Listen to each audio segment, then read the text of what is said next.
Dude, call me crazy, but we're going to put a 2020 Ford Mustang electronic steering rack. I mean, everything you need is right here into a 1957 milk truck.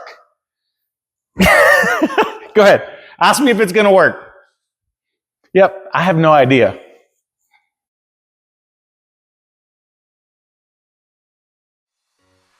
Okay, so why exactly, why exactly do I want to use this?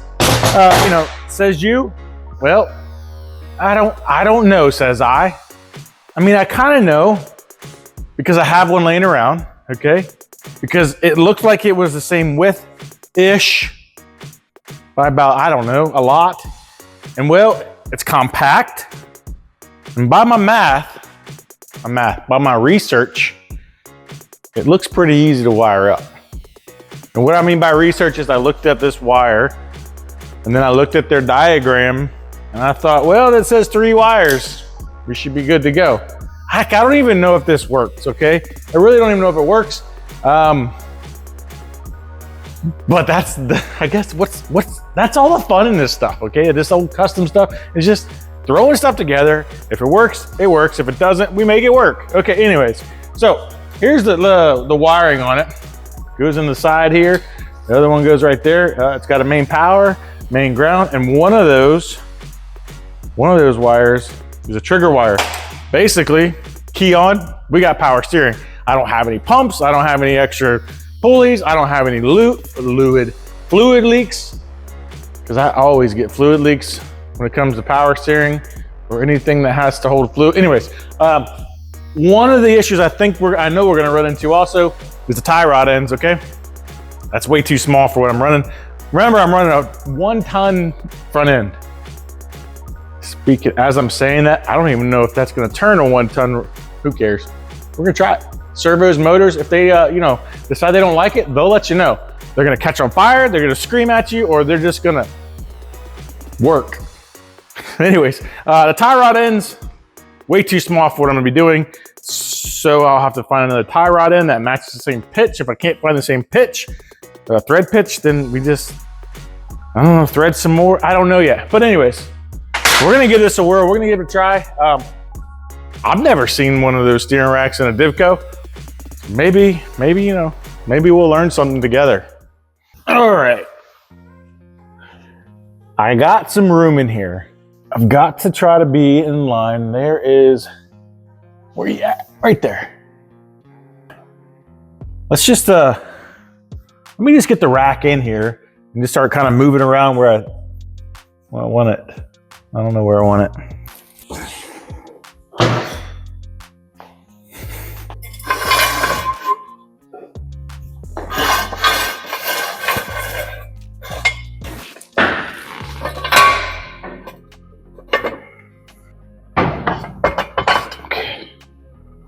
All right,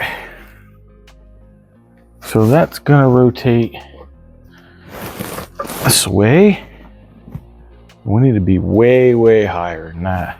All right, I need a jack so I get them tires up to kind of, oh, is jack holding? No, yep, maybe, yep. Can't use that jack. My bags are just gonna be hanging out with no support on them. Put you back up in there. All right, I need more jacks. Maybe just put the stand, that's holding the body up because I don't have any supports over there where the firewall is.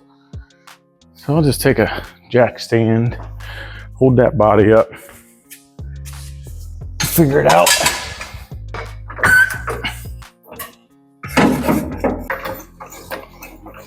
That way we'll set kind of where where ride height is.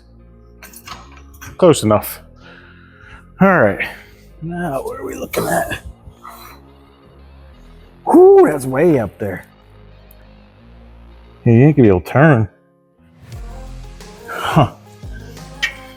Well, here's what's happening. So this is so far forward. We can get her close. let's see, like right about there.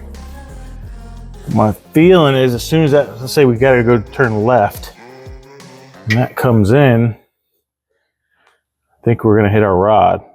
I mean, that's this spot. And well, this spot is as far forward as this truck's gonna allow it. Okay.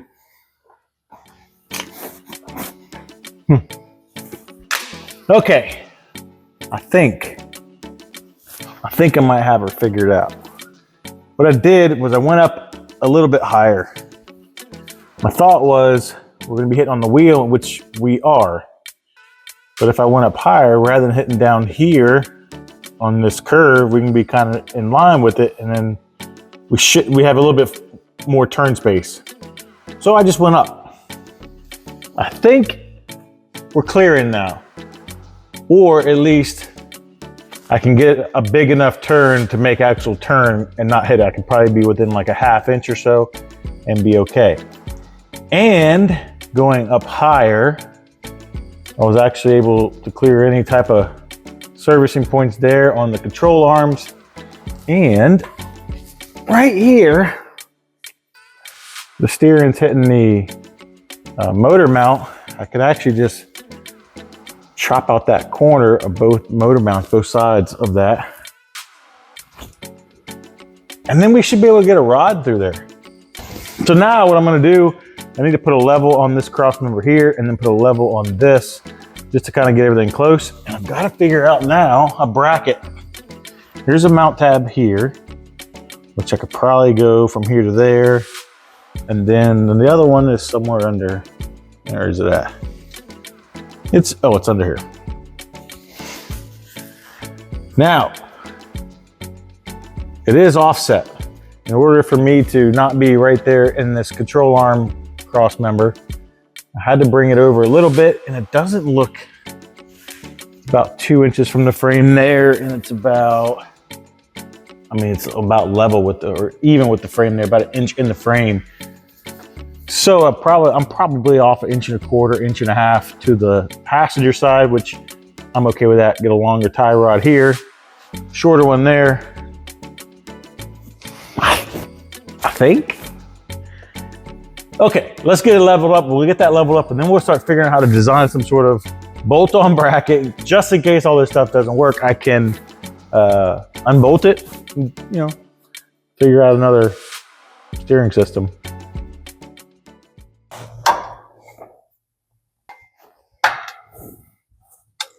All right, we're in. We're not bolted in, we're just in mocked up. Got the arms clearing the frame where I need to be.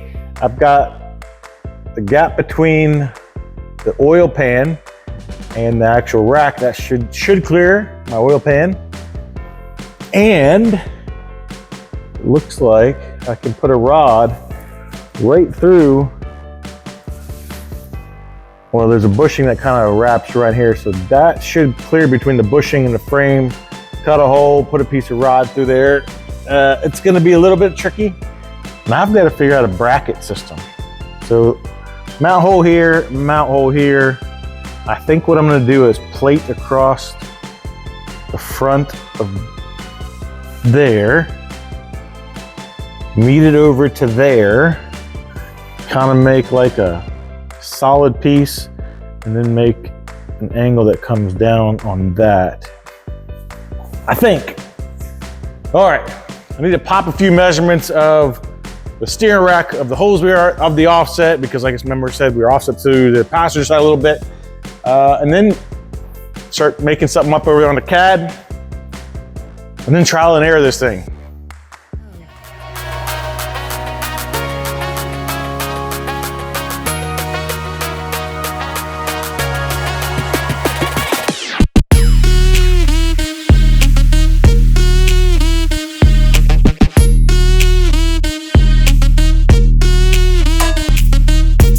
The idea is this is gonna break forward. That will lay, or actually that will break forward. We'll have the logo sitting there. Those little holes there are gonna be for the steering rack, and this plate right here is gonna go across the control arms. So I'm gonna go ahead, Give that a little break there, and then we'll see if she fits. I did measure twice. I actually measured like 4 times on this one.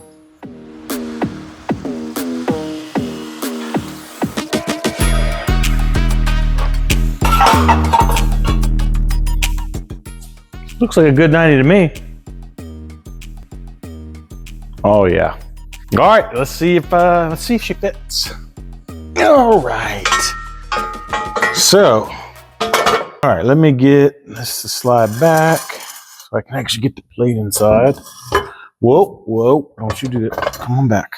All right, I can tell you I've already got to adjust this now because, well, I broke that at a 90 and that tapers back, so I don't know what the degreeage on that, so we'll actually have to change that up a little bit. And that plate will go on the arm like so. Get it in there. We'll actually weld some tabs on the back to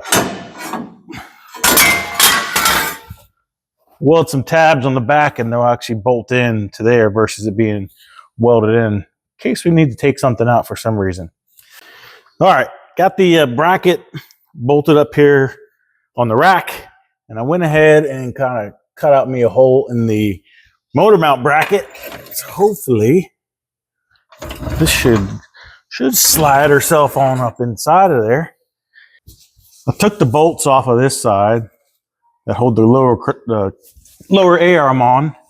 I made just a cardboard cutout. That will sit kind of this way. So then we can bolt those two on, or we'll weld this bracket onto here, and then that will bolt in and out. And well, we've got a removable steering rack. All right, went ahead and made a couple brackets like this. That should be your side plates, and then this front right here will meet the plate that is supporting the steering rack itself. Well, if you notice, there's no jack under here anymore. That's because we got her tacked in there. Now, it's going right through the center of my motor mount, so I should be able to punch out the other side and get a long shaft, either go straight up at a 4 or go angled up at a 45 and get to the steering that way, or I may just have to redesign it. Now, I tried putting an oil pan in because I wanted to go and get that in and just kind of get it out of the way. Well, oil pan is no bueno. I had to order basically a narrowed one, shorter, not as tall. Just because it's getting in the way, the flywheel's getting in the way, the flex plate's getting in the way, and there's some other things. So I may have to tilt the motor up to get the other one. But anyways, we'll get the oil pan in later. We're working on steering. I like the way everything's sitting. It's true to that other cross member there. Tie rods are clearing everywhere in here. I can get a full hand in there. And now I made it go all the way up just, when we're aired out. Now these tie rods are going to be on the bottom side. So they're going to be sitting about there, just, extended. So more or less like that. So that should sit almost close to parallel to the ground at ride height. And then I should have plenty of travel up and down because, well, that's almost a foot. So that should sit almost close to parallel to the ground at ride height. And then I should have plenty of travel up and down because, well, that's almost a foot. It's moving around. So that side looks good. This side looks good. Even over top, looking down to the motor looks good. Everything looks lined up. So I think we got something going on. Okay. I think we're onto something. I think we should be okay. I do need to figure out the tie rod ends. Like I mentioned earlier, I got to go get the right tie rods for the P30 chassis I'm running, and then go have them either tapped, or maybe I can find one that's close, that's already got that same pitch or that thread size and pitch size, all that good stuff. I don't know. Regardless, we've got it mocked up. I need to pull all that stuff back out, finish welding it all up, and then put it back in. It's been a couple days since I've touched the steering, okay? I've been working on other things. I kind of had some mental block with the steering. Sometimes I just got to step away and do a couple other little things, especially when you have a long list of things to do in a short amount of time. And you just kind of, when you get stuck, you don't want to spend too much time on it. So I've learned just to kind of move on to another project and then come back to it. Well, I came back to it yesterday. I had Mr. Tom Beckley over here last night. Yes, Mr. Tom Beckley on Instagram, which if you're not following him, get over there on Instagram and follow Tom Beckley, okay? This guy's brain is just so far out there as far as creativity, building stuff, and just coming up with off-the-wall stuff that, man, you're missing out if you're not following, okay? I'm telling you right now, whatever you think is cool. If you went to sleep last night and then you woke up like, man, that'd be something cool to build, it's probably because Mr. Tom Beckley came in your room, whispered it into your ear, and that's why you thought about it. Anyways, so we got the steering done last night. We got some unions put in. He kind of looked at it a little bit and it was like too easy. So we did that last night, so I'm gonna get you updated as far as the steering rack, these steering unions, whatever you wanna call them, U-joints, and where the rod's coming out and where our steering is gonna be, steering column is gonna get placed. Under the headers, this is going to sit just about right there. So we've got plenty of clearance. We've got about a 1/2 inch clearance between the frame and the steering rod, and about a 1/2 inch clearance from the header as well. I'm gonna have to shift the dash over probably about 1.5 inches, 2 inches, sitting about like that. So the dash is, well, yeah, it's about 2 inches. We need to shift it over. We're not going to exceed the angles on those U-joints. We've already kind of mocked it up, held it up there, and we actually made, I don't know, 2-3 rotations on that, and it works fine. Goes left, goes right, goes left and right again, and we're good. So meat and potatoes of everything happening underneath. Went ahead, there is the crossmember support holding the top. It's just basically a 90 bracket, and then, well, you saw earlier, we made the hole in the engine mount way bigger. Okay, I was kind of nervous getting, open this up more and more and more, but there's plenty on the top. It's boxed in on the top. It's boxed on the bottom. Got plenty of room. I used to make engine mounts with all sorts of design and stuff in there, and there's nothing wrong with what I have there, and everything seems to be clearing pretty well too. We're completely aired out. We're basically up on the fenders. I've got it steered hard left right now, so I think I'm gonna have to extend the inner tie rod, because right now we're about 2 inches away, which a typical tie rod is fine. It'll get on there, but the tire needs to be turned. I don't have it turned right now, so we're probably either gonna find a longer tie rod end or take and make a newer, or find a better, a longer inner tie rod. All right, so speaking of tie rods, guys, I found some tie rods. Earlier in the video, I talked about maybe having to take these, get the stock ones, take them to the machine shop, have them milled down, have them retapped, whatever. Make it work for this project. I found some 2004 to 2006 Dodge Durango. The Dodge Durango, Dodge is coming through, okay? Dodge is gonna work for this. So I ordered the parts. They should be here today or tomorrow, but I wanna get you guys a video out, so we're gonna end it here. All right, hold up. We are interrupting this video because I think he was about to just me earlier. This is about a month later. I was about to end that video without showing you guys the end product. I can't do that, okay? So I waited a little bit to put this video out because I wanted to show you guys, because I'm really happy with the way this turned out. As far as steering goes, everything else, loved it as well. Okay, so steering is all in. There you go, we're going through the bottom there. If you remember earlier in the video, we were trying to figure out how to get that steering rod over there. We got that all squared away. There is your steering rod right there, just clearance and everything. We had to kind of clearance out the support there just a little bit, but look, goes through there, nice and clean down inside there as well, going to the steering rack. Okay, so from a bird's eye view, there is the steering rack. Let's see if I can get you in there with some good light. Right there. Probably not a good view. Let me just get up under it and show you that way. I don't know. Yep. All right, let's see. There you go. We got the tie rods going over there, like I said, we were running Dodge Durango, 2006 Dodge Durango. They had the same pitch as the inner tie rods. Comes in. There's all the wiring. There's your 3 wires, basically main power, main ground, right to the battery, and then a ignition switch. Let's see over there, same thing. Now we're lower than ride height, just a little bit, so we could bump up just a little bit, and those will be sitting parallel. But here's the main part, okay? Let me show you guys. Look, all we do is key on, okay?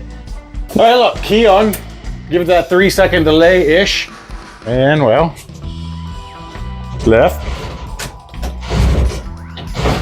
right. Now it sounds like it's making a lot of noises because, well, that centerpiece is a little loose. We gotta get those a little bit tightened back up. I was working on the horn. Anyways, there you go. We've got steering, electronic steering on a 1-ton front end, okay? Those are also 22 dually wheels, so a little bit heavy up front. So haven't had an issue so far. Love the way it handles, especially once you get moving. Just kind of sitting there on the concrete, it's not as smooth as it can be like any other kind of steering. However, I'm very, very happy with the way it turned out. How long it's gonna last, I don't know. Not a clue. Like I said, I've never done this before. I've never seen this done before. I've seen it done on the F100s, the 150s, all the smaller trucks. That's cool. It works great with those. Let's see if it works on this 1-ton. Let's see how long it lasts. I'm not really sure. Okay, so one issue, and it's not really steering related. It's shock tab problems, okay? My shock tabs were mounted a little too close. My bad, no big deal. I'll fix it, okay? And when I turn left, turn right, hard left, hard right, so U-turn, stuff like that, or, you know, lock to lock. Well, the wheel hits the shock tab doesn't allow the wheel to turn anymore, and then, well, you kind of feel it steering, and the steering kind of wants to do a little, it's not too bad. Anyways, so I'll move the shock tabs back, and then we can allow that steering to kind of free flow left to right, all the goodies. So that's it, guys. That is a wrap for today's video. If you like this kind of stuff, hit that like button. If you don't like this kind of stuff, you think a Mustang steering on a Divco is stupid, that's cool too. Put that in the comments, let me know. What else? Subscribe. If you're not subscribed, hit that subscribe button. We'll see you guys next time.